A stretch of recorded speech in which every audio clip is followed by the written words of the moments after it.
So ముందు జాగ్రత్త చర్యగా ఒక్కొక్క ప్రమాద నివారణ కేసీఆర్ గారు చేస్తున్నట్టు నేను అనుకుంటున్నా. రెండోది రేపు కవిత కూడా ఒక పార్టీ పెడతానని నేను పేపర్లో చూశాను. వైఎస్ఆర్ షర్మిలలో పెట్టి ఏం చేసింది? సో అంతేనా? సేమ్ సిద్ధాంతం జరుగుతుంది. వెంటనే ఇంకా 2 పార్టీలు ఇటు బీజేపీ కానీ కాంగ్రెస్ కానీ మేము కలుపుకో అంటున్నాం. నేను వీరిని ఎవరిని నమ్మను, రాజకీయాలను ఎవరిని నమ్మకూడదండి. ఇప్పుడు ఈటెల రాజేందర్ గారు ఉన్నారు, ఎప్పుడైనా టీఆర్ఎస్ నుంచి బయటకు వస్తారని అనుకున్నారా? లెఫ్ట్ భావాజాలం అనుకున్నారా? అనుకోలేదు. ఎప్పుడైనా టీడీపీలో పనిచేసినటువంటి వ్యక్తి రేవంత్ రెడ్డి గారు ఎప్పుడైనా కాంగ్రెస్ ఎప్పుడైనా బీజేపీ అసలు టీడీపీ అంటే కాంగ్రెస్ ఆపోజిట్ చంద్రబాబు నాయుడు పోటీ చేసిన సందర్భాలు అనుకున్నా.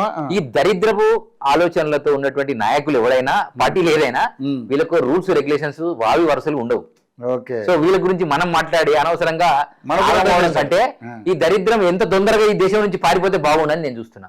ఇంకా ఎక్కువ పారిపోవడం. వినండి, ఈ దేశంలో 2 ఉంటాయండి, నేషనల్ పార్టీలు తప్ప ఈ లోకల్ పార్టీలకి చాప్టర్ క్లోజ్ అవుతుంది. ఎందుకు వస్తుందంటే వాళ్ళ దృష్టిలో 2 ఉద్యమాలు, ఒకటి ముస్లిం యుద్ధం, ఒకటి హిందూ యుద్ధం జరుగుతుంది. ఈ ముస్లిం క్రిస్టియన్స్ ఏకమయ్యి హిందువుల మీద యుద్ధం చేసినప్పుడు ఇందులో నాయకులను కూడా ఖతం చేస్తారు. ఆ నాయకులు చంద్రబాబు అయినా, కేసీఆర్ అయినా, కేటీఆర్ అయినా, రేవంత్ రెడ్డి అయినా, నువ్వైనా, నేనైనా, ఇంకోడైనా, వీళ్ళ చాప్టర్ క్లోజ్.